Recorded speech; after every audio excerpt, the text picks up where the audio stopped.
a todos, sejam todos muito bem-vindos a mais esse encontro formativo da nossa Diretoria Regional de Itapecerica da Serra, da área de Ciências Humanas, Sociais e Aplicadas.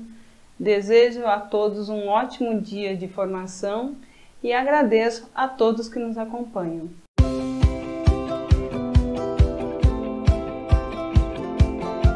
Então, antes de dar início ao nosso ATPC, gostaria de fazer um convite a todos vocês, meus colegas. A Diretoria Regional de Itapecerica da Serra está precisando de PCNPs da nossa área. Então, convido quem tiver interesse na área de Sociologia, Filosofia e História, que entre em contato conosco. Dando início, então, ao nosso ATPC, hoje trazemos como temática a nossa pauta formativa, que será dividida em dois blocos. O primeiro, nós vamos falar e refletir sobre a importância dos mapas temáticos e suas informações geográficas.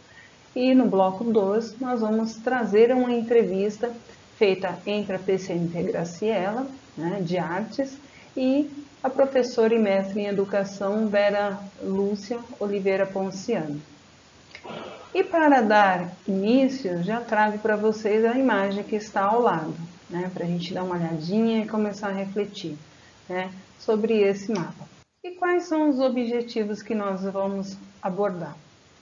Então, o primeiro deles é refletir sobre a importância dos mapas temáticos e suas informações geográficas, suas potencialidades de trabalho na área de Ciências Humanas e Sociais Aplicadas.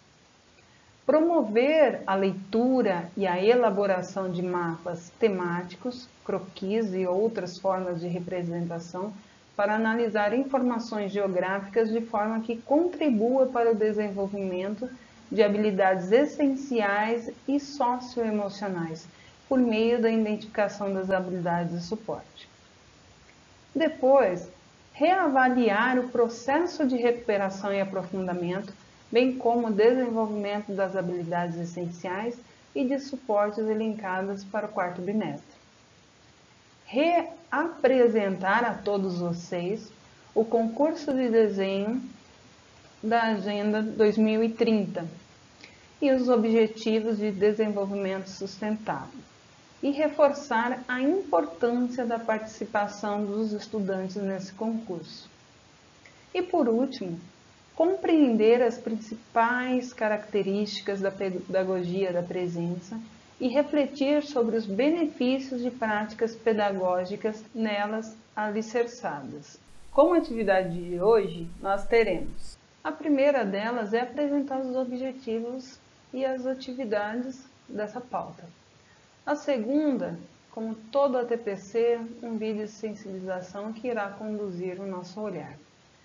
No bloco 1, nós iremos refletir sobre a importância dos mapas temáticos e suas informações geográficas e reapresentar o concurso de desenho, a Agenda 2030 e os Objetivos de Desenvolvimento Sustentável, as ODS.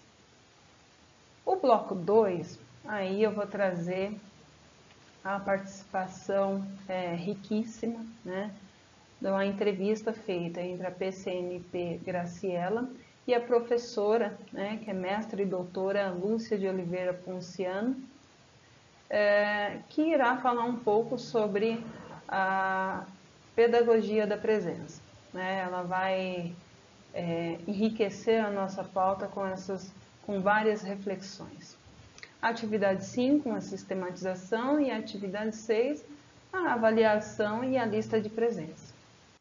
E aqui eu convido vocês, logicamente, a refletir, sobre como os nossos estudantes, como as crianças enxergam ou observam o mundo, quais que são as possibilidades, as estratégias que nós podemos utilizar para compreender esse mundo, esse olhar, e poder trabalhar com mais eficácia, com mais eficiência, nesse processo de ensino e de aprendizagem.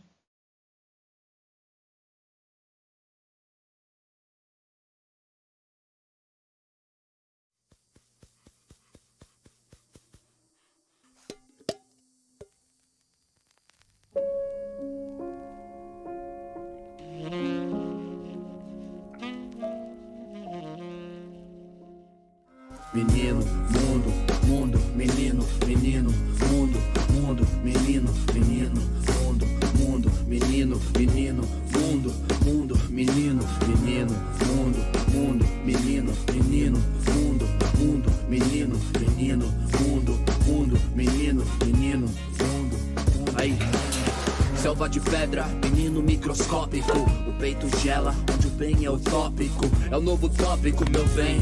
A vida nos trópicos não tá fácil pra ninguém. É o mundo nas costas e a dor nas custas.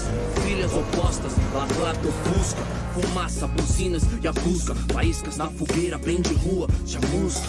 Sono tipo slow bro, onde vou, leio vou, até esqueço quem sou. Calçada, barracos e o bonde. A voz ecoa sóis, mas ninguém responde.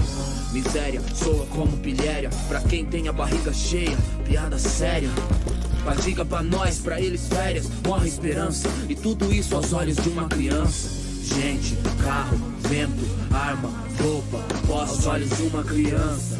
Quente, barro, tempo, karma, boca, nós aos olhos de uma criança. Mente, sarro, alento, calma, moça, sorte, aos olhos de uma criança. Sente, cigarro, atento, alma, força, morte, aos olhos de uma criança.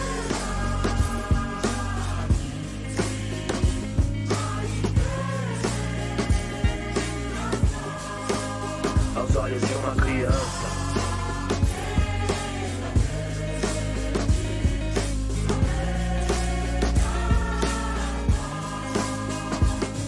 É café, é algodão, é terra, pé no chão, é certo, é direção, afeta, é solidão, é nada, é nada. É certo, é coração, é causa, é danação, é sonho, é ilusão, é mão, na contramão, é mancada. É jeito, é o caminho, é nós, é eu sozinho, é feito, é desalinho, perfeito, carinho, é cilada. É fome, é fé, o sono, é medo, é fui, é cedo, é noite, é segredo, é choro de boca calada, saudade de pá. Pai, quanto tempo faz a esmo? Não é que esse mundo é grande mesmo. A melodia dela no coração tema. Não perdi seu retrato tipo a Dona Irã em Iracema. Sou lágrimas no escuro e solidão. Quando o vazio é mais do que devia ser. Lembro da minha mão na sua mão. Eu só enchi de água sem querer aos olhos de uma criança. Gente, carro, vento, arma, roupa, posse aos olhos de uma criança. Quente, barro, tempo, karma, boca, nós aos olhos de uma criança. Mente, sarro, alento, calma, moça, sorte, olhos de uma criança. Sente, cigarro, atento, alma, louça, morte, olhos de uma criança. Menino, mundo, mundo, menino, menino, mundo, mundo, menino, menino, mundo, mundo, menino, menino, mundo, mundo, menino, menino, mundo, mundo, menino, menino, mundo, mundo, menino, menino, mundo, menino, menino, mundo, mundo, menino.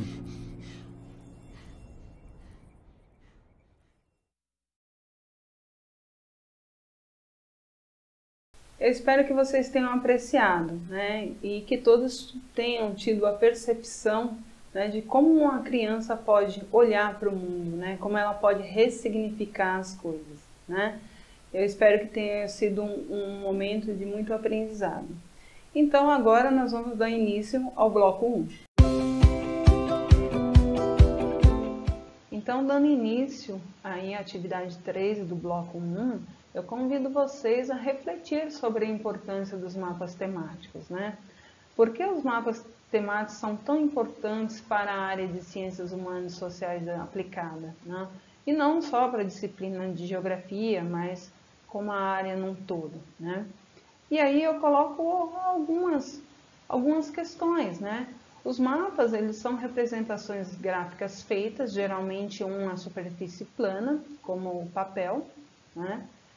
Com a finalidade de apresentar informações da realidade.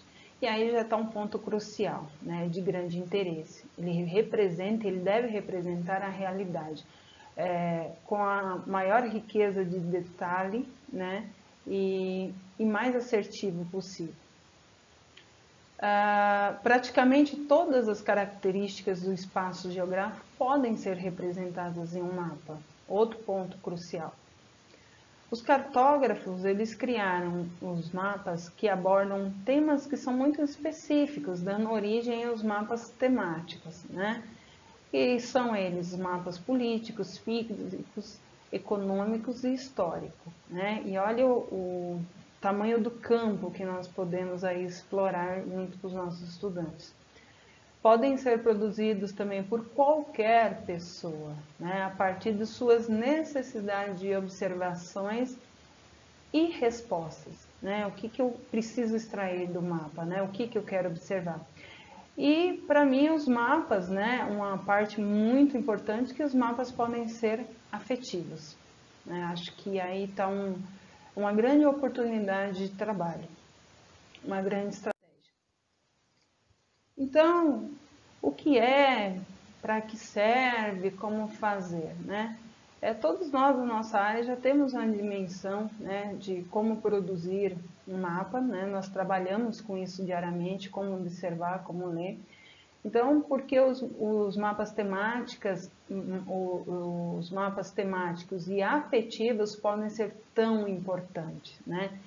E aí eu faço a pergunta novamente, né? Por que os mapas temáticos e afetivos podem ser tão importantes, né? Em particular os afetivos? O mapa afetivo é um instrumento que simplifica o acesso aos sentimentos do indivíduo em relação ao território onde vive. Tudo começa com o levantamento individual ou coletivo de histórias relacionadas a pontos específicos, impressões, sentimentos, experiências pessoais, potenciais e fragilidades do território, né? A ideia é enxergar o significado além das estruturas físicas, né? Ver muito mais além. Nós tratamos nas ATPCs anteriores a questão da criatividade, ver aquilo que ninguém consegue ver, né? Então, utilizar a nossa inteligência no seu mais alto grau. Quando temos pessoas de diversas áreas do conhecimento, as percepções aplicadas ficam mais ricas.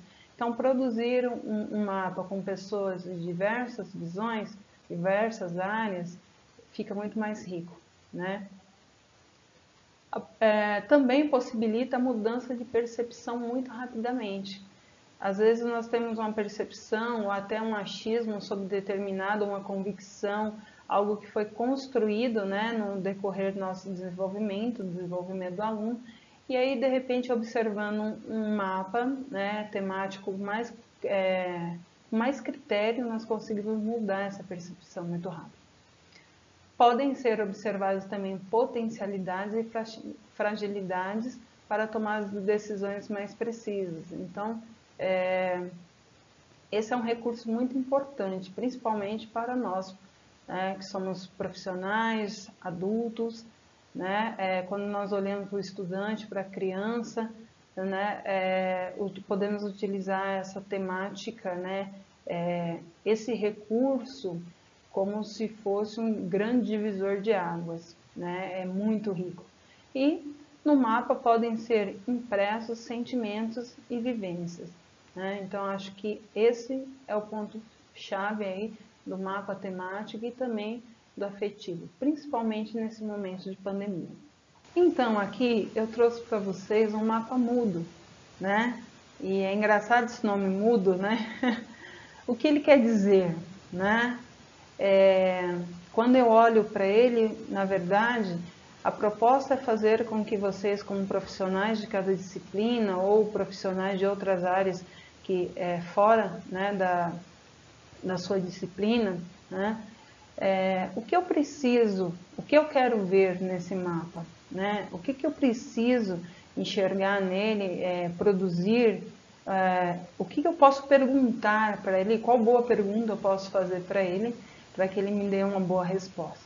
Então, eu conduzo o meu olhar a partir das minhas necessidades, né? E olhando para o estudante, para o aluno, dentro do rol de habilidades essenciais que eu tenho que desenvolver e pegando as habilidades de suporte que já foram aprendidas pelos nossos estudantes, eu preciso relembrar, eu preciso colocar ele em jogo para que ele utilize essas habilidades, né?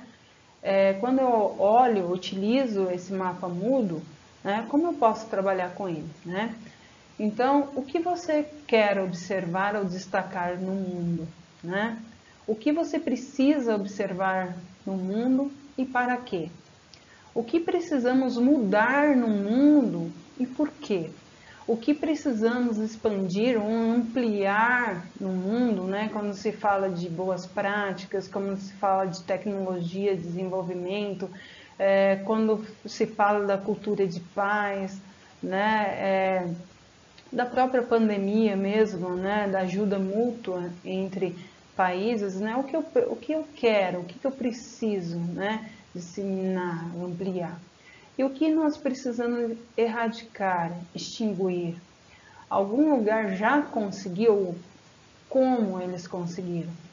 Então, quando eu olho para esse mapa, eu vejo N possibilidades de trabalho através dessa, né, dessa metodologia, através dessa ferramenta, e que o estudante ele tem a liberdade de criar, de buscar nesse trabalho, né, através desses mapas temáticos, aquilo que mais aproxima de sua necessidade.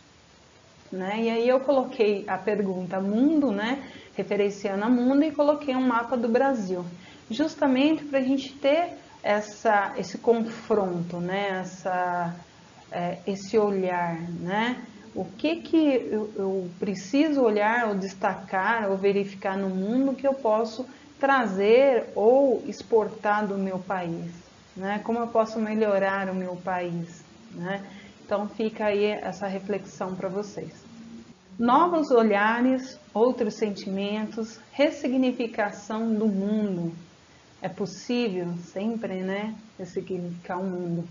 E aí eu coloquei aí 2 imagens para vocês e vou convidar em seguida vocês a assistirem um videozinho muito rapidinho. E aí tem aí um bonequinho observando, né, os livros, dizendo que ele já é diplomado, né, ele já concluiu seus estudos.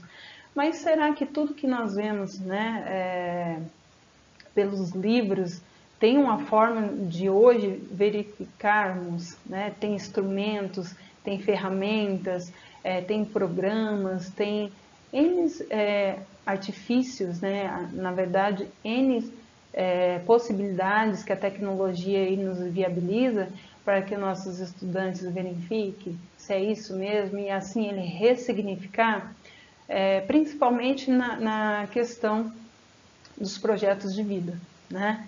É muito importante que os alunos tenham essa percepção e tenham essa autonomia de verificar as suas hipóteses, né? Como você enxerga o mundo. Então, quais são as reais diferenças? O que de fato importa para mim? O que eu quero ver? Como posso verificar sem sair da minha casa ou da sala de aula?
Então, dando continuidade, né, eu trouxe aqui para vocês um mapa do IBGE, né, distribuição da população por cor e raça, né, de 2017, onde ele faz aí um comparativo, né, ele faz, na verdade, uma mostragem, né, da distribuição entre, né, brancos, negros, né, pardos e amarelos, né, que são os indígenas, né, considerados indígenas. E aí ele coloca onde está a maior concentração, né, da população branca e negra e todas as demais, né. E eu gostaria que vocês, né, observassem, né, vai estar na descrição do vídeo também, se não der para ver aqui direitinho. E abaixo ele traz a referência, né, uma visão muito mais homogênea, mais ampla, né, do analfabetismo por cor e raça em 2010. Lembrando que o de baixo é de 2010, né, e o que está acima de 2017. E aí nós temos duas percepções, né, mas de anos diferentes. Será que tem uma relação, uma correlação? O que isso quer nos dizer? Né? Aonde estão os pontos de maior concentração? Então, quais são as informações implícitas e explícitas? O que nós podemos extrair desse mapa? Aqui tem outro mapa, né, temática, ele fala da variação da taxa de homicídios, né, no nosso país. E aí ele coloca as cidades onde a taxa de homicídio diminui e as cidades onde a taxa de homicídio aumentou. E ele traz também, né, utilizando do recurso de cores, né, ele traz aonde teve esse aumento e essa diminuição.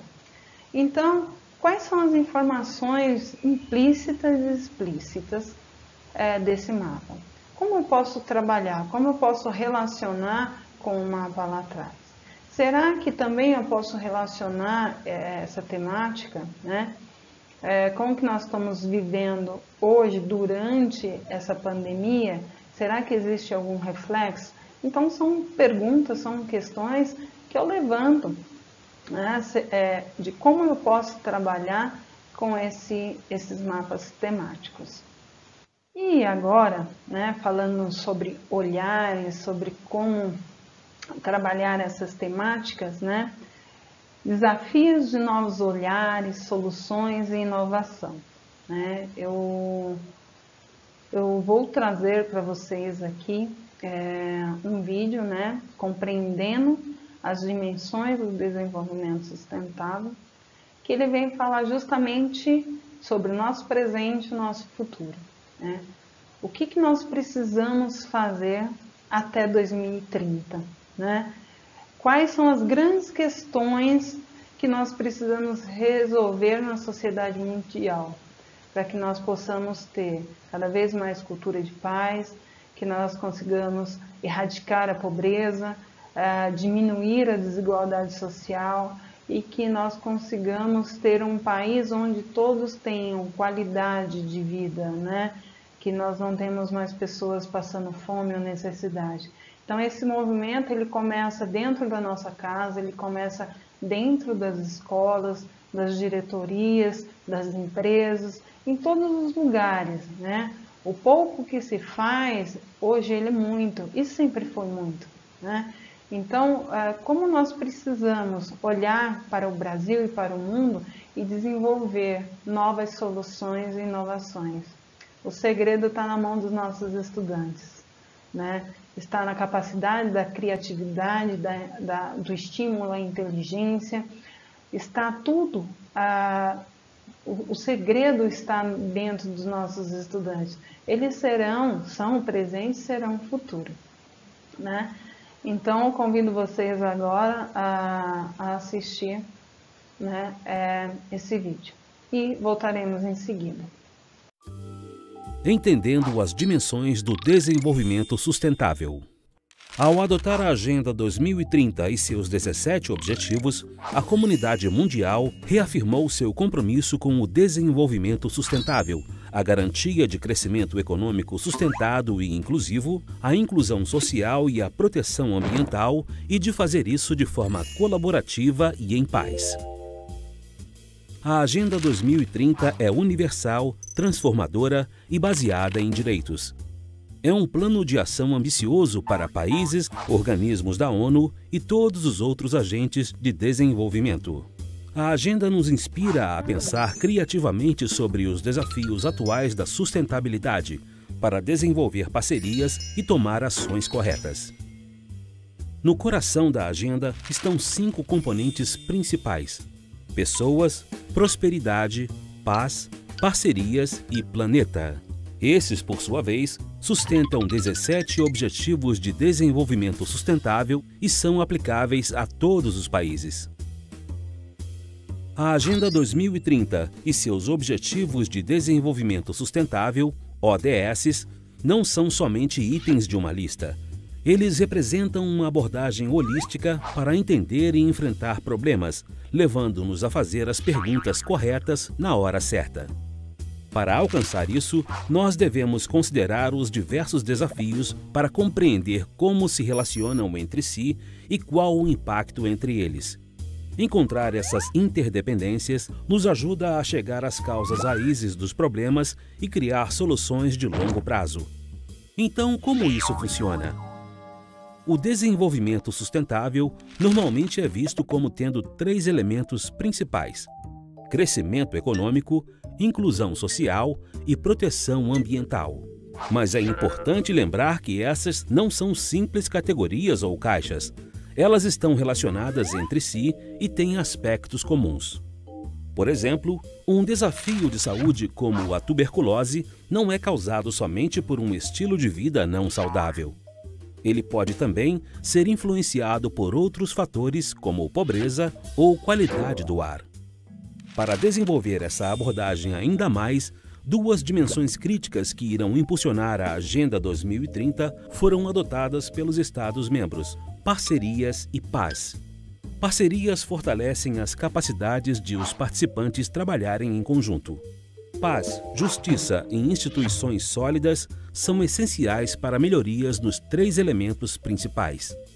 A genuína sustentabilidade se encontra no centro e será importante considerar cada um dos ODS através das lentes dessas 5 dimensões. É claro que não podemos cobrir todos os possíveis aspectos de um único desafio. Por isso, é crucial construir parcerias para compartilhar conhecimentos e experiências e aprender como abordar coletivamente os desafios. Isso requer novas formas de trabalho em equipe, com foco na criação conjunta. A apropriação nacional é fundamental para abordar os desafios de forma correta. Muitas organizações e agentes têm um papel importante a desempenhar. Seu envolvimento assegura engajamento a longo prazo e garante que ninguém seja deixado para trás. A natureza universal da Agenda 2030 também nos pede para ver o planeta como um. Cada país, cada comunidade tem temas a abordar e todos compartilham uma responsabilidade pela abordagem dos desafios enfrentados coletivamente. Para avançar, nós precisamos desenvolver as capacidades corretas para a Agenda 2030. Precisamos investir na aprendizagem a longo prazo para defender a mudança, promover ações de implementação, medir progressos e identificar e capacitar novos parceiros para apoiar a Agenda 2030. Todos precisamos liderar o processo visando um mundo melhor durante nossa vida. Porque somente se fizermos as perguntas corretas e buscarmos as respostas corretas, e somente se levarmos nossa responsabilidade a sério, poderemos realizar uma agenda realmente transformadora sem deixar ninguém para trás.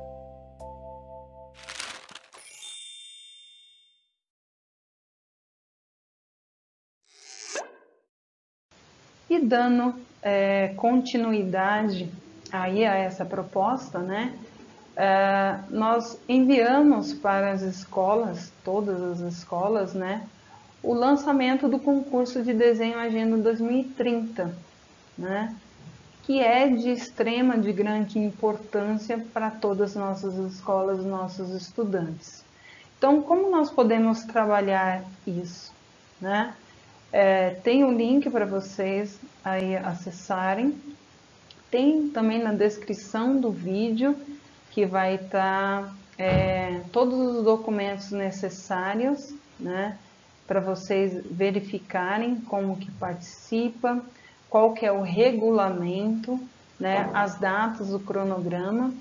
E eu solicito, né? Eu peço que mobilizem os nossos estudantes, né? Porque eles vão estar sendo colocados numa posição de preciso resolver uma determinada situação, né? Eles estão sendo solicitados a contribuir, a somar valor com o mundo, né? Com o seu povo, com o seu país. E eu tenho certeza absoluta que nós vamos nos surpreender com cada trabalho que será criado, né, que será gerado. Então fica aqui a minha solicitação, né, estimule os seus estudantes a participar. Para finalizar, né, essa atividade 3, olhando para o documento orientador de recuperação, para a matriz de habilidades essenciais de outubro até dezembro, né, eu destaquei aqui da minha disciplina de geografia, né, as habilidades do 9º e do 3º ano, né? E olhando para essas habilidades que está aí na planilha de vocês, né, na matriz de habilidades, né, que está na descrição do vídeo, tem esse rol de habilidades que são essenciais, né? E diante, né, de tudo isso que nós falamos nesse bloco, eu deixo uma sugestão para vocês nesse tempo de 25 minutos.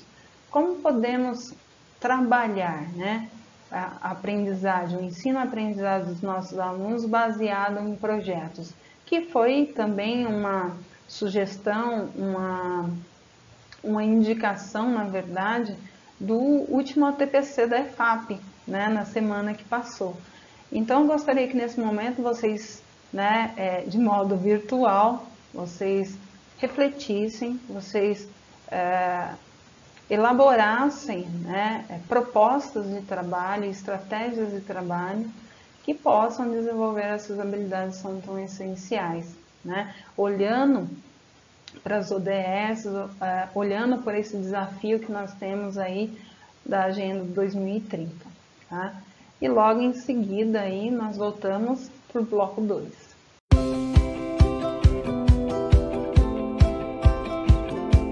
Então, como já é de costume, eu vou deixar aqui para vocês algumas sugestões de leitura. Espero que vocês apreciem. Uma para dar um embasamento e para dar um olhar diferenciado para a temática do bloco 1. E o segundo livro, já para dar uma introdução aí no bloco 2. Iremos apresentar a vocês a entrevista realizada entre a PCMP Graciela e a professora, mestre e doutora em educação, Vera Lúcia Oliveira Ponciano.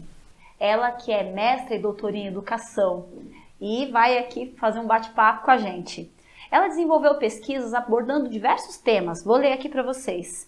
Ela, nas suas pesquisas, falou de avaliação, de programa educacional, constituição do educador, aspectos psicossociais, projetos gestoriais, educação especial e inclusão, espaços interativos de formação em tecnologia educacional.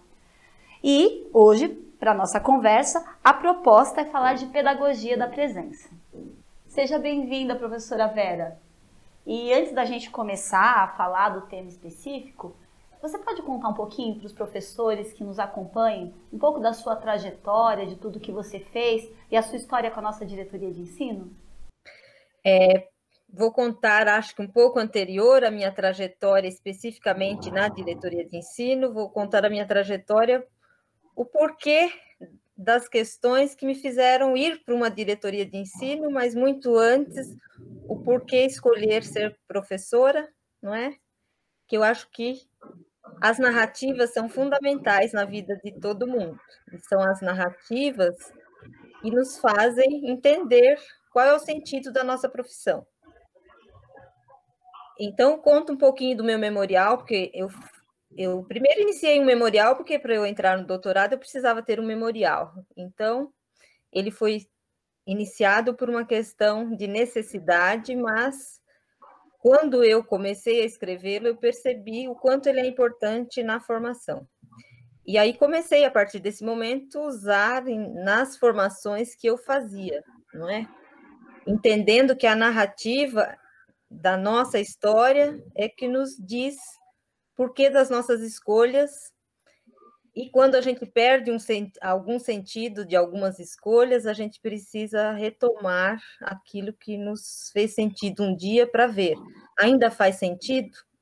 Como eu reencontro comigo, né, com aquilo que foi a minha escolha, e por que o desgaste, muitas vezes, com essa escolha, porque essa insatisfação com a escolha. Então, eu comecei pelo meu memorial e vou contar, então, um pouquinho da Vera.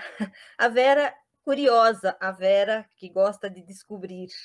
E foi sempre assim, desde criança. Quando meus irmãos iam para a escola, eu ainda não ia, mas eles tinham uma sensação de desprazer em relação à escola, o que não aconteceu comigo quando eu fui, mas eu tinha muita curiosidade de saber o que acontecia lá, não é? Eu não vou me estender muito, mas isso é importante para a gente entender várias coisas posteriormente. E eu era curiosa não nas coisas mais comuns, eu sempre gostei de buscar aquilo que era o mais inusitado na minha visão. E naquele momento eu gostava de descrever o mundo, o que o mundo tinha, né? Como as pessoas falavam, abordavam esse mundo. Então eu tinha muita curiosidade, e hoje eu compreendo que é a minha busca pela construção da realidade. E Vallon vai dizer, né, dos diferentes períodos que ora a gente se constrói, ora a gente constrói a realidade. E nós estamos sempre fazendo uma alternância dessa prevalência do que nós construímos. E aquele momento, não é, era o momento de eu querer construir a realidade. E o que era inusitado para mim eram os pincéis, os compassos, aquelas coisas todas. Por isso eu entendo que depois eu fui fazer arte, né? E tão importante quanto fazer arte era eu descobrir a história. Então, não por um acaso, a primeira licenciatura que eu tentei fazer era em História. E depois eu percebi que essas coisas todas iam se juntando na minha trajetória. Mas, para eu não me estender muito, fazer arte tinha a ver com isso e tinha a ver com aquilo que não era comum, não é? Onde eu morava, onde eu vivia. Quem faria arte, né? Qual é a razão? Só que fazer arte tinha implicações, não é? Que para alguém que precisa sobreviver da sua profissão, não é tão favorável, não é? Mas eu tinha uma segunda questão, que era não sair da minha cidade. Eu poderia fazer qualquer coisa, contanto que eu tivesse um vínculo com a minha cidade. Então, o que eu poderia fazer? Eu poderia ser professora.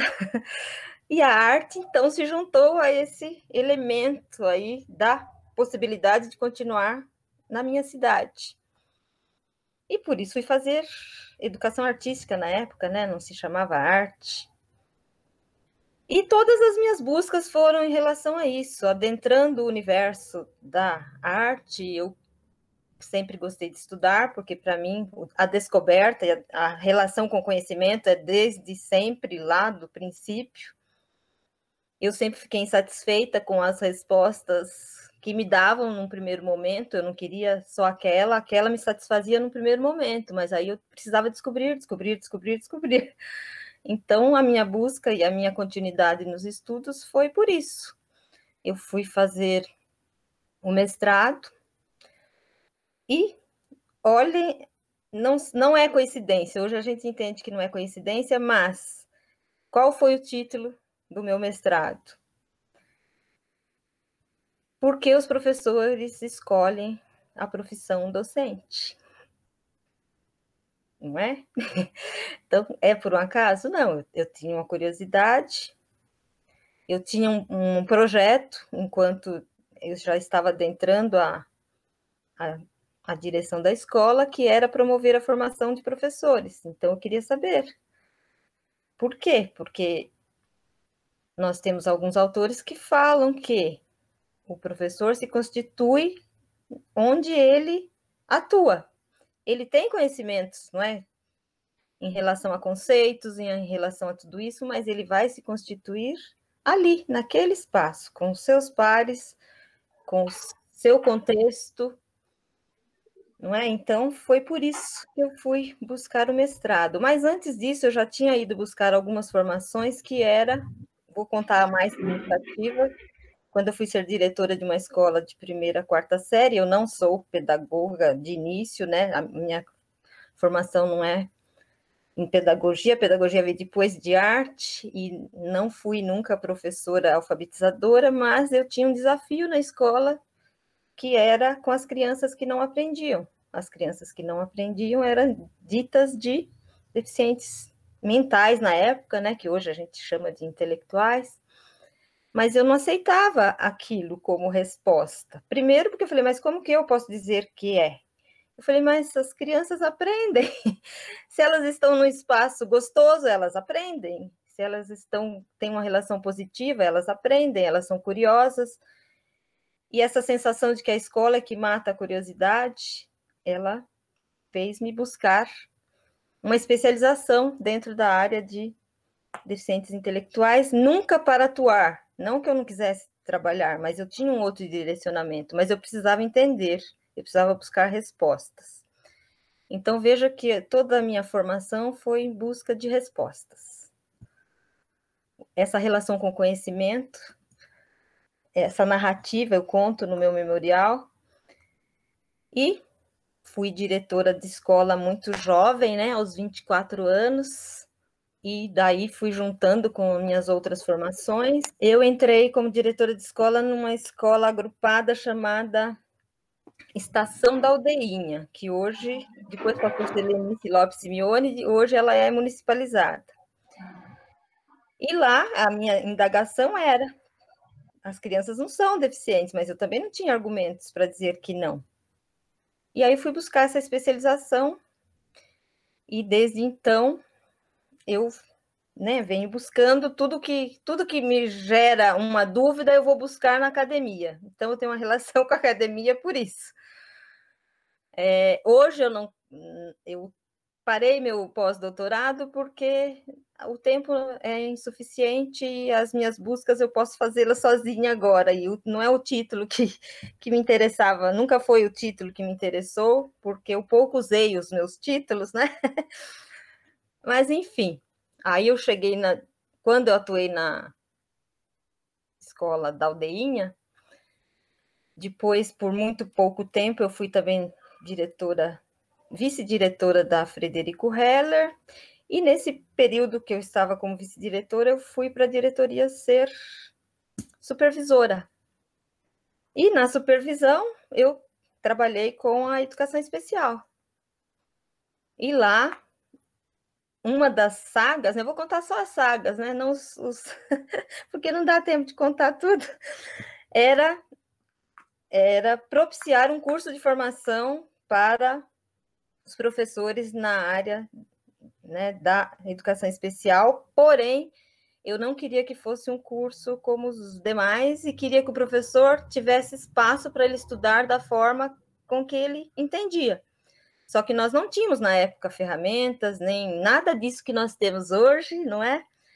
E aí eu não tinha, né? Simplesmente os caminhos que eu usei não tinha. Só que aí eu fui por outros caminhos. E aí nós adentramos no universo lá do que hoje é a IFAP, e eles se interessaram pelo projeto e nós fomos adequando ferramentas para fazer esse curso. Então veio de lá para cá, porque daqui para lá eu não tive posição, né, que pudesse. Falei, não, mas precisa e pode. Falei, as ferramentas estão aí, então tem que acontecer, tem que ser possível. E usamos ferramentas tudo improvisado, mas fizemos. Então, essa é a minha relação com a diretoria de ensino, né, em relação à educação especial. Depois eu voltei para a escola, porque eu me efetivei como diretora. Depois eu me efetivei como supervisora na diretoria. Depois eu fui um período para a Secretaria de Educação, onde eu trabalhei validando e construindo conteúdos para formação na escola, lá na IFAP, né? E trabalhava no quadro de gestão, de planejamento e gestão do quadro do magistério, que era olhar para esse quadro e ver o que vai acontecer daqui um pouco, quando todo mundo se aposentar. Quer dizer, isso foram estudos que nós fomos fazendo, porque era uma chamada, ó, não vai ter professor daqui a pouco, olha o que nós vamos fazer. Que tipo de formação esse professor precisa? Então, foi isso que eu fiz durante a minha trajetória, a minha carreira. Fora isso, eu tinha esquadrinhado lá na minha vida pregressa, né, que quando eu ia estudar e quando eu terminasse o meu doutorado, eu iria me aposentar e iria trabalhar numa instituição, não é, de ensino superior. E profecia autorrealizadora, né? Eu realizei com um pouco, não com tanta precisão, né? Porque foi tudo um pouco concomitante. E hoje eu atuo no ensino superior. Sou coordenadora de um curso de graduação em psicopedagogia, de um curso de pós-graduação em psicopedagogia, e sou docente de tantas vertentes na mesma universidade, que é a Unisa, e sou coordenadora pedagógica numa faculdade de música. Quanta coisa, né? Que história de vida bonita. E agora vamos para a pergunta. E a primeira é: o que caracteriza a pedagogia da presença? Bem, a essência da pedagogia da presença é a reciprocidade. Ela tem um objetivo central, não é? Que é a mudança da forma como o educando vê a si, não é?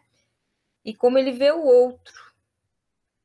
E dentro aí de uma abordagem mais ligada às questões do como ele constrói isso, nós vamos ligar isso diretamente ao processo do aprender a ser, aprender a conviver, aprender a conhecer e aprender a fazer.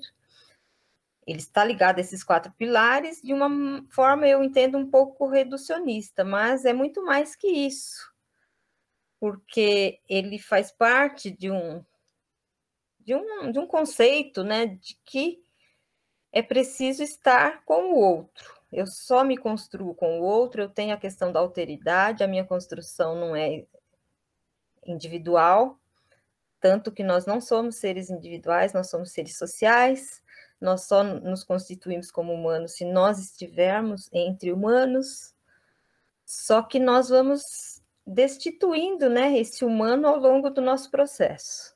Não importa aqui qual razão, mas a gente se destitui dele, e isso não foi diferente na minha trajetória também, não é? E a expressão do quanto você se importa com o outro, ela é importante. E muitas vezes a gente também não sabe como fazer isso. E a pedagogia da presença não está ligada só a uma questão de emotividade, do ser legal, do ser camarada. Na realidade, ela precisa ser um encontro com o outro, mas esse encontro precisa ser genuíno, porque se ele não é genuíno, não há a percepção dessa presença de fato. Então, a pedagogia da presença, ela vai trabalhar em toda essa vertente. É o encontro de si com o outro. Porque se você encontra com o outro, e se você possibilita esse pertencer, ele constrói. E a gente vê que todas as trajetórias que as pessoas constroem, elas tiveram alguém presente. Não tem como dizer que a gente se vai sendo rejeitado ou recusado, seja por uma situação própria do contexto de vida, que ela vai construir. Ela pode, sim, ultrapassar tudo isso, desde que ela tenha um ponto que a ligue com essa possibilidade, porque a vida é possibilidade, a vida não é algo que está pronto e acabado, ela é possibilidade, mas quando eu me dou para essa possibilidade, quando eu me sinto alguém de valor, e quando a gente se sente de valor? Quando tem um olhar, mesmo que seja um único olhar, que nos valorize, senão vai ser muito difícil. Essa presença educativa, né, que é um pilar também da pedagogia da presença, ela é muito importante. A presença é uma necessidade básica. É o primeiro passo para a gente superar, para a gente se entregar, e não é mais para ser resiliente como se pensava antes. É para ser antifrágil, porque o resiliente, ele sofre muitos percalços, sofre com a adversidade, mas ele não consegue ir além disso, ele volta ao seu estado natural, mas o antifrágil, ele vai além. Ele tem possibilidade de construir a partir da adversidade. E a pedagogia da presença vai também contar com isso. E essa presença é muito importante. Ela é mais importante que a alimentação, ela é mais importante que dormir. Vou repetir aí as palavras que os autores sempre falam. Nós precisamos muito mais do que isso, que as nossas necessidades de estima sejam satisfeitas. Essa é uma necessidade imperiosa. Eu preciso ser compreendido e aceito.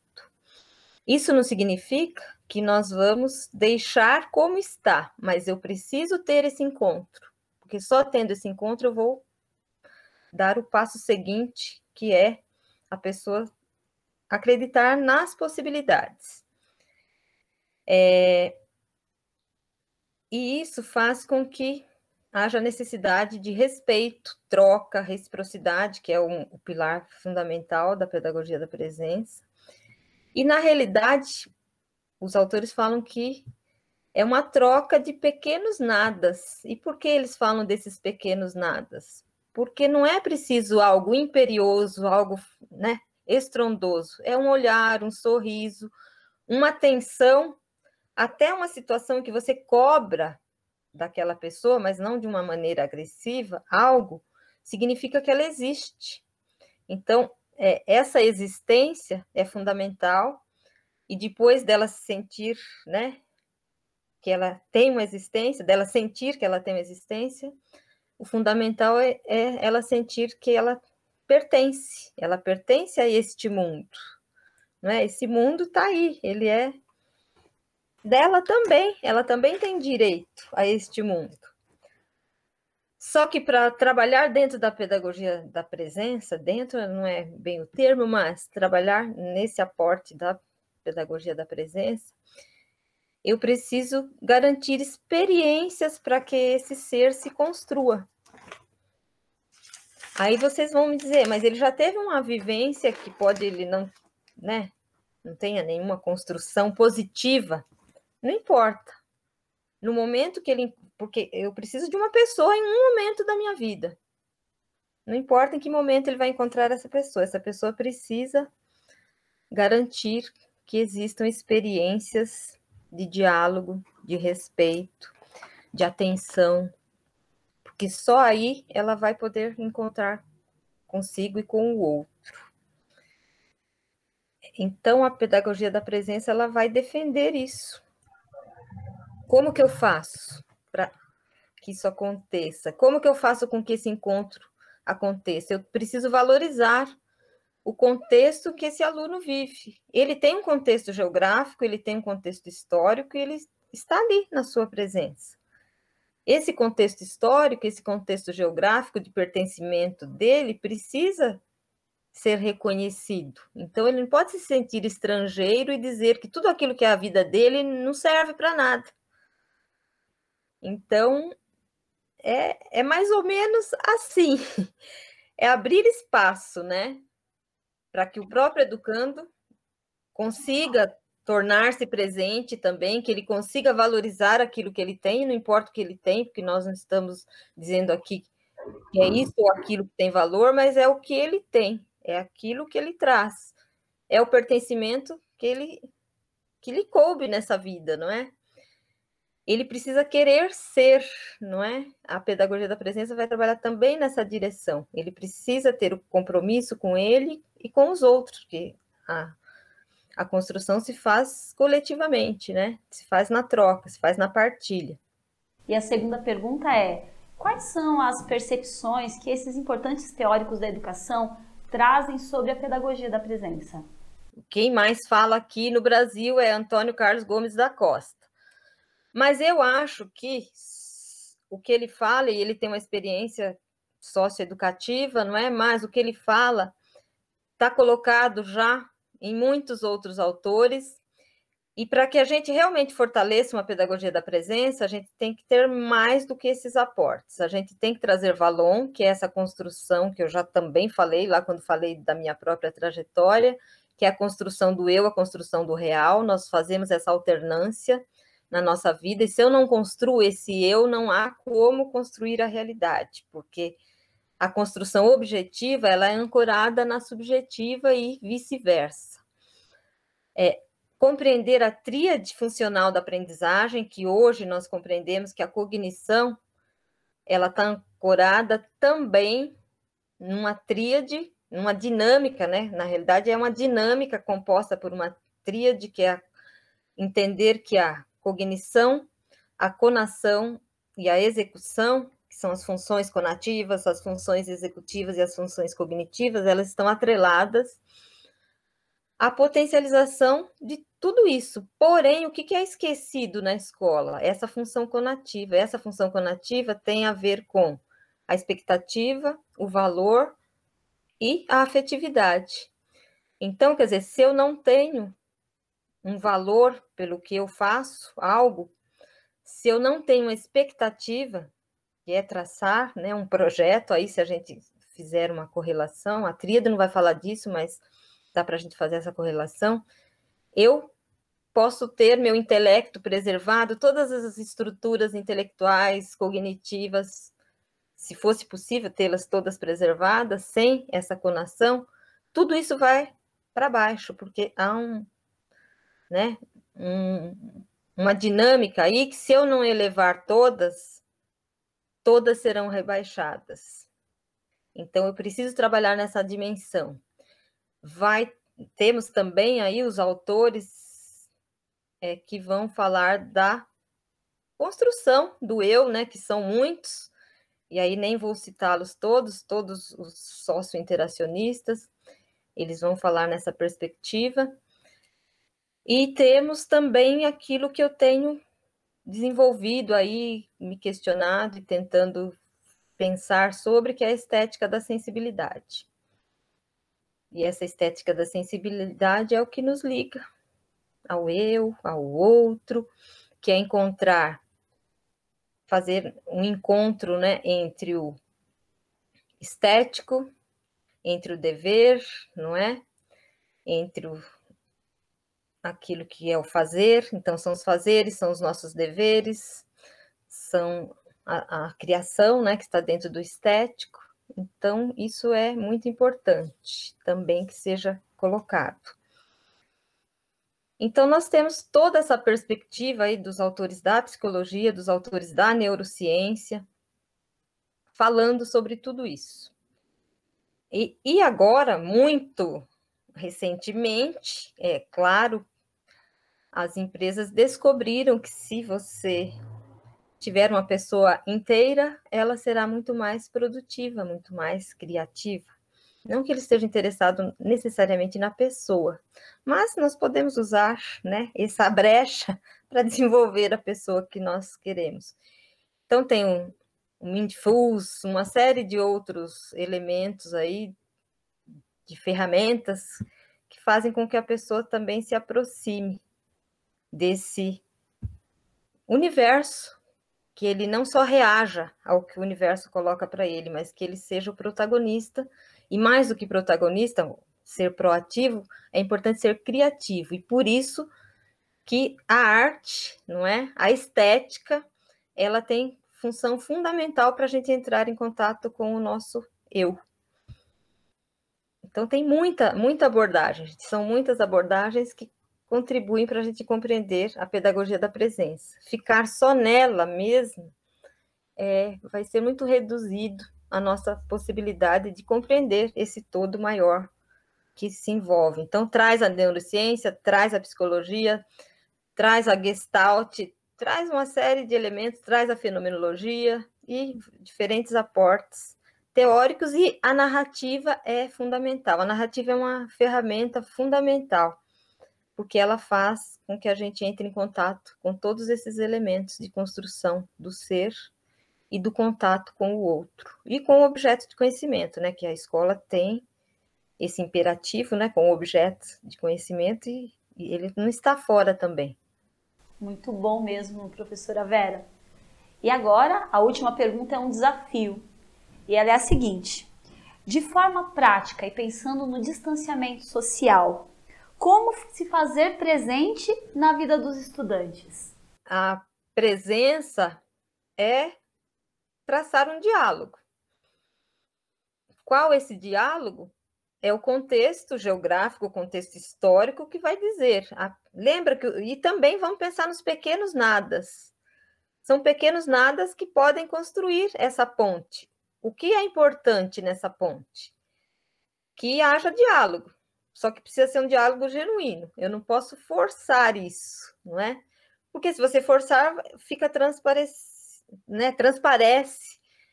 que eu forcei de fato a situação. Então, primeiro, o educador precisa sentir que ele pode ser essa presença educativa, e ele pode propiciar experiências, né, repertórios de experiências de presença. Essas ferramentas, gente, são maravilhosas. Por quê? Porque eu não preciso gerir grandes recursos, não é, para poder estar perto do aluno. Na realidade, essa questão do isolamento, ela é só uma distância geográfica, porque nós temos ferramentas que podem transpor, né, essa distância. E esses pequenos nadas, a gente precisa descobrir na relação com o nosso aluno. Se eu já tivesse descoberto antes, eu saberia pelo que ele se interessa. Será que ele tem ainda um vínculo com essa realidade que ele vive, ou com a realidade que ele sonha? Então, vamos falar disso, vamos falar de pequenos nadas. É isso que vai gerar. Só que esse diálogo não pode ser um diálogo técnico, nem um monólogo disfarçado de diálogo, onde a pessoa não tem espaço para dizer de si. Eu tenho que deixar pelo menos um espaço para que ela diga sobre ela. O que ela faz, o que ela gosta. Então, acho que um princípio de diálogo é isso. Ou, se você já sabe o que o seu aluno gosta, fazer um vínculo com isso. Se interessar ou perguntar para ele como é aquilo, onde busca. São questões simples. É só estabelecer um contato que ele tenha algo para doar para você, algo até que ele pensasse que não servisse para nada, fosse algo negativo na vida dele. Né? Eu preciso construir esses repertórios de experiências, dele se sentir visto por alguém, dele se sentir reconhecido, que alguém reconheceu a sua existência. Eu acho que o fundamental é isso. Claro que nós temos depois um mundo de técnicas que é envolvê-los em situações em que eles vão fazer, a gente envolve em problemáticas que ele possa pensar não só em si, mas no outro. Então, tem vários movimentos de técnicas que a gente pode usar, mas o primeiro momento é o momento do encontro. Tem que encontrar. E a quinta e última pergunta é a seguinte, professora Vera. Pensando na relação humana, nesse mundo contemporâneo cheio de dificuldade que nos apresenta, né? E nessa relação não só do professor com o aluno, mas também do professor consigo mesmo. Qual a mensagem que você poderia deixar para fortalecer mesmo essa relação? Nós precisamos pensar primeiro que o tempo da presença é o tempo presente. Só que esse tempo presente foi sendo construído ao longo do processo e a gente tem uma expectativa de futuro. É lógico que essa relação não é perdida. Mas como que a gente construiu os nossos repertórios de experiências?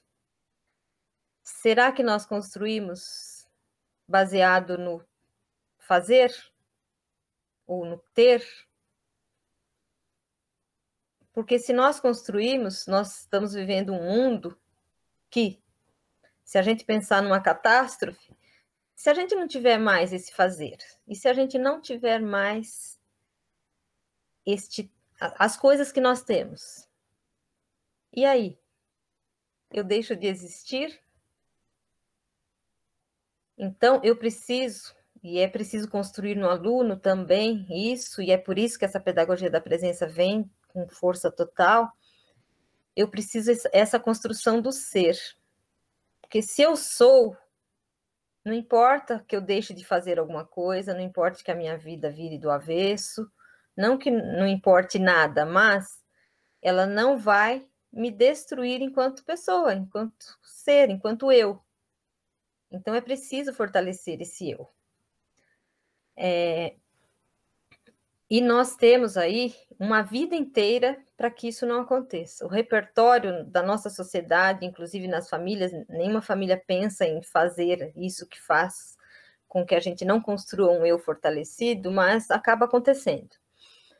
Por quê? Porque desde pequeno e a gente vai ouvindo certas falas, alguns pequenos nadas, né, que parece que é insignificante ou que parece que está apoiando essa construção do ser, mas que no fundo a gente percebe que não. Por exemplo, para persuadir a criança ao estudo, o que a gente faz? Você não vai ser nada na vida se você não fizer isto, não é? Então, o meu ser está atrelado ao fazer. Você não vai conseguir trabalho, porque se você não estudar, você não vai ser ninguém. Então, são falas desta natureza, e às vezes nem tão severa assim, mas toda a perspectiva de vida parece que está concentrado no que você vai fazer depois, no que você será lá no futuro. Mas o tempo da presença é o hoje. Esse é o único que nós podemos construir. Então, nós temos que construir, e tem 4 elementos lá que são muito perniciosos, né, para essa construção do ser, que é toda hora dizer que alguém é culpado. E culpado por quê? Porque não fez, porque não teve, porque não, né, não construiu nada. Outro é colocar o medo. E o medo, gente, é colocado desde criancinha, quando a gente coloca todas aquelas musiquinhas para ninar. Então, a gente vai construindo o medo, o medo, o medo, o medo. Não é? E a culpa, que também eu não vou me expandir aqui, porque acho que não é o momento, mas muitas narrativas, inclusive de musiquinhas também, contém essa do medo. Levar o medo.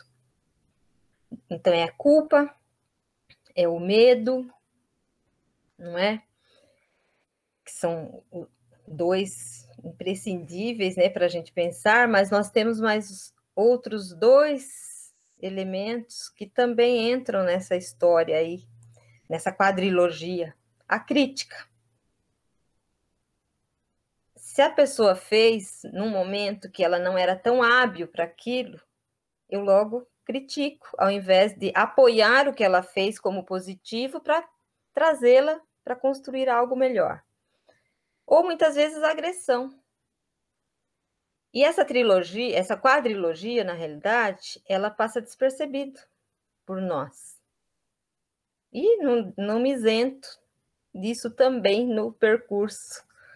Só que se nós vamos construindo repertórios de experiências que vão nos possibilitar a construir um eu fortalecido ou não, ele está baseado nisso. E está baseado também o que vai acontecendo ao longo do processo na nossa vida.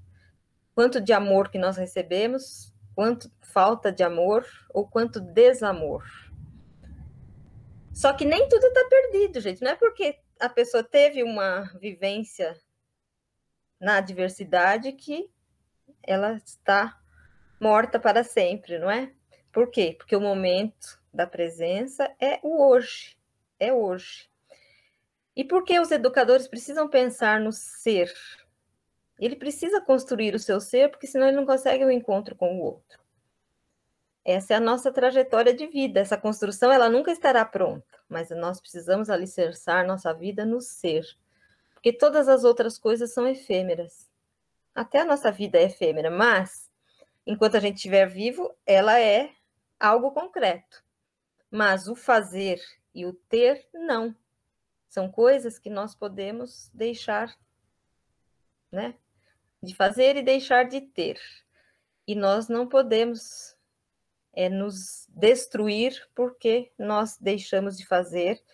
E uma das grandes questões das pessoas que se aposentam é: eu não vou conseguir, né, fazer algo que não seja isso, porque parece que a minha identidade estava só lá no que eu fazia. Então é preciso a gente ir construindo, fortalecendo a nossa identidade mesmo, de fato, porque nós vamos deixar de fazer muitas coisas, nós já deixaríamos naturalmente, e no universo que nós vivemos, nós podemos deixar com muito mais vigor de fazer muitas coisas. E poderemos deixar de ter muitas coisas por opção ou porque pode haver contingências que nos levem, né, a não ter mais uma série de coisas. E esse foco no ter também é pernicioso, porque quando eu sempre vou dizer e vou estabelecer relações de troca mercantil com o outro, não é? O que o outro está me dando, o que eu posso dar para o outro, mas numa situação mercantil, não aquela troca do diálogo, daquilo que eu troco do meu eu, do que eu sou, mas estas outras trocas que são perniciosas e que muitas vezes leva a essa ruptura das relações, porque eu me sobreponho sobre os outros porque eu tenho mais que o outro, eu faço mais que o outro. E muitas vezes a comparação do progresso, do sucesso, da vida é: ó, tá vendo aquela pessoa, o que ela conseguiu? E a gente faz essa comparação a todo momento, para o aluno, para o filho, para quem está perto da gente. Essa necessidade de fazer é muito grande, a necessidade de ter também. Ela é menos na nossa classe, porque a gente sabe que a gente não vai conseguir ter muito, né? A gente já está numa condição de não poder o grande alcance, mas fica aquele sonho que parece que foi frustrado. E o viver esse tempo da pedagogia da presença, que é o presente, que é o único que nós temos, é muito importante. Construir a identidade é fundamental. Se nós alicerçamos a nossa identidade, não importa o que vai acontecer para a gente, nós vamos nos sentir e ressentir, sim, mas nós não vamos estar destituídos do nosso eu. E esse fortalecimento precisa ser feito. E observar essa quadrilogia, o quanto ela está presente no nosso discurso com as pessoas com as quais nos relacionamos, é fundamental.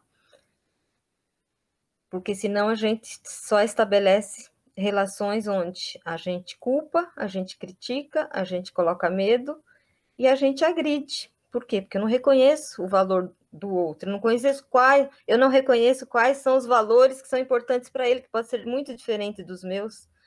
Só por que os meus têm que ser mais valorosos do que o do outro? E essa construção de sentido, ela também faz muito sentido, né? Sendo redundante, também por quê? Porque se nós não achamos o sentido da nossa vida, ou o sentido da nossa profissão, enquanto nós estamos nela, nós temos uma vivência muito sofrida, não é? E o sentido não está em coisas mirabolantes, né, mirabolosas, nada de construções imensas, enormes, é parecido com esses pequenos nadas. O que faz sentido para mim? Não é? Qual é o sentido? De repente, quando eu estou na presença do meu eu, o que eu quero fazer? Quero rabiscar, rabiscar faz sentido. Quero fazer crochê faz sentido. Então, eu me destituo de muitas coisas que alicerço essa minha identidade, que elas saindo, se ausentando da minha presença, eu ainda possa continuar sendo. E isso é fundamental, gente. Senão, nós estamos liquidados. Alguns não estarão, por quê? Porque farão de conta que isso não tem importância, né? Porque se acostumaram a não fazer de conta. porque se acostumaram a não se ver, a não se olhar, porque o encontro consigo é muito revelador, mas ele é importante. É a nossa identidade. Foi muito boa mesmo essa conversa com você, professora Vera. A gente quer agradecer demais a sua presença aqui. E se você quiser deixar uma mensagem final, né, ou suas considerações finais, fique à vontade.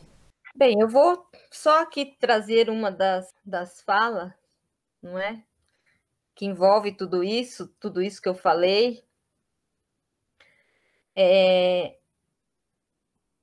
Então, o que envolve o encontrar um sentido? Envolve usar a nossa liberdade para agir responsavelmente diante do que a vida nos oferece. Eu tenho que construir todo dia pequenas mudanças. É uma construção de 1% por dia. Eu não preciso construir 100%. Se eu falar que eu vou construir 100%, eu já fracassei, porque não é possível. Eu preciso reconhecer a presença como um exercício ativo de atenção, de diálogo e de intensiva escuta. Escuta de si do outro, então eu preciso me escutar, eu preciso escutar o outro. E quem é o educador da presença? É aquele alguém que vai compreender e acolher as vivências do outro e as suas próprias vivências, os sentimentos, as aspirações, não é? Nenhuma aspiração, ela é tão fugaz ou tão sem valor que a gente não possa reconhecer valor naquilo. Então é isso. Temos que ter clareza dessa nossa função educativa. Buscar os aportes, sim, porque não é um simples dizer eu te acolho, mas é acolher com ferramentas, com respostas realmente consistentes, porque senão isso não acontece. É reconhecer a afetividade como algo importante na vida de todo mundo. E parece estranho, pode soar estranho para quem me conheceu aí ao longo da vida sobre afetividade, mas afetividade, gente, não é eu sorrir para o outro de uma forma casual ou como um padrão. A afetividade tem a ver com o que me afeta. Se eu tenho afetividade, eu tenho compromisso com o outro, então eu vou buscar no outro aquilo que ele tem de melhor. Claro que a gente poderia fazer alguns percursos, eu poderia ter feito alguns percursos mais suaves. Não só para mim, como para muitas pessoas que estiveram presentes, né, na minha vida, ou que eu estive presente na trajetória delas. Mas afetividade é o que nos afeta. Então, nós temos que ter compromisso com o outro. O primeiro compromisso do educador com aquele que está diante dele é buscar, né, esse compromisso para que ele aprenda, que ele sinta necessidade de descobrir, porque essa questão do descobrir, gente, ela está presente na nossa vida, na vida de qualquer ser humano. Nós, e não estou dizendo nós só educadores, todos os ensinantes que passam pela vida, né, do educando, a gente vai destruindo essa curiosidade, esse querer ser.